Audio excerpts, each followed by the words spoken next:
سب کو اس پر عمل کریں. تقریر اے سیاہ ماں باپ کے سائے اینا بدری نہ کر، اے سیاہ ماں باپ کے سائے اینا بدری نہ کر، دھوپ کاٹے گی بہت جب یہ شجر کٹ جائے گا. ناظرین محترم، قرآن کریم کی بہت ساری آیتوں میں اور بہت ساری حدیثوں میں ماں باپ کے حقوق اور ان کے مرتبے کے بارے میں بیان کیا گیا. چنانچہ سورہ بنی اسرائیل کی آیت نمبر 24 میں یہ قربے میں یہ تلاوت کی گئی ہے. اس کا ترجمہ یہ آپ نے فرمایا، اللہ کے سوا کسی کی عبادت نہ کرو اور ماں باپ کے ساتھ اچھا سلوک کرو.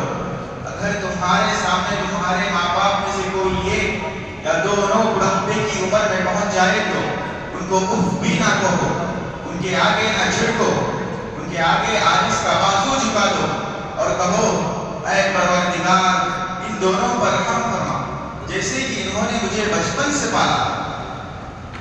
محترم حضرات،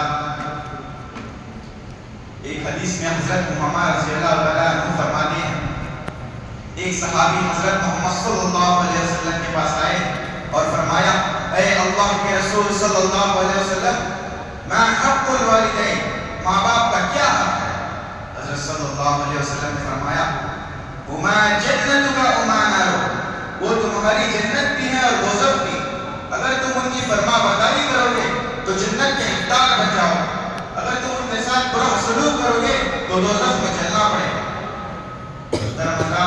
اور ایک حدیث میں حضرت محمد صلی اللہ علیہ وسلم نے ماں باپ کے حقوق اور ان کے مرتبے کے بارے میں کچھ اس طرح بیان کیا ہے کہ اگر کوئی نیک اولاد اپنے والدین کو محبت کی نظر سے دیکھے تو ایک ایک محبت کی نظر کے بدلے اللہ تعالیٰ مقبول حج کا ثواب فرماتے ہیں.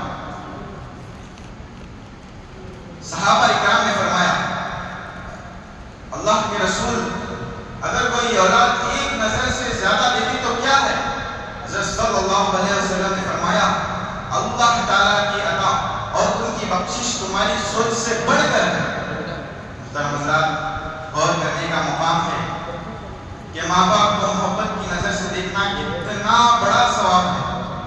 اس لیے جو لوگ وہ اللہ تعالیٰ کے نزدیک کتنے بڑے درجے کے محقق ہوں گے ہم سوچ نہیں سکتے.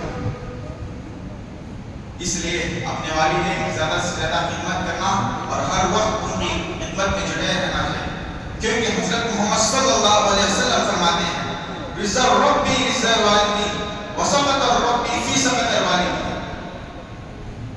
ماں باپ کی خوشی میں اللہ کی خوشی اور ماں باپ کی ناراضگی میں اللہ کی ناراضگی. محترم حضرات، اگر کوئی اولاد اپنے والدین کے ساتھ ناپاک اور گھناؤنی حرکت کرتی ہے تو اللہ تعالیٰ اسے آخرت میں تو ضرور عذاب دیں گے، لیکن دنیا میں بھی سزا مل جاتی ہے. ثبوت کے طور پر میں آپ سب کو ایک واقعہ بیان کرنا چاہتا ہوں. طالباً پڑوس ملک میں ایک نوجوان نوکری سے تھک کر گھر واپس آتا ہے تو اس کی بیوی ماں کی شکایت کرتی ہے تو غصے سے نوجوان ماں کو مارنے کے لیے جاتا ہے. بیچاری بوڑھی ماں نماز پڑھ رہی تھی. سخت دل نوجوان سجدے کی حالت ماں کی گردن پر پیر رکھتا ہے، اس زور سے پیر رکھتا ہے کہ بیچاری بوڑھی ماں مالک کی حقیقی سے دم توڑ دیتی ہے. اور نوجوان اور چچا زاد بھائی دونوں ماں کو دفنانے کے لیے ایک قبر تیار کرتے ہیں. ماں کو دفن کرنے کے لیے دونوں نیچے اترتے ہیں. چچا زاد بھائی تو صحیح سلامت باہر آ جاتا ہے لیکن نوجوان وہی رہ جاتا ہے. نکلنے سے پہلے فوراً قبر اسے دبوچ لیتی ہے. نوجوان دہشت زدہ اور درد کی وجہ سے چلانے لگا. بہت سارے لوگ اکٹھا ہوئے اور اس کو نکالنے کی بہت کوشش کی لیکن ناکامیاب رہے. بہت سارے لوگوں نے اس نوجوان کے لیے دعا کی لیکن کچھ نہ ہو سکا. نوجوان نے تڑپ تڑپ کر دم توڑ دیا. لوگوں نے مجبور اور اس کے اوپر مٹی ڈالنی پڑی.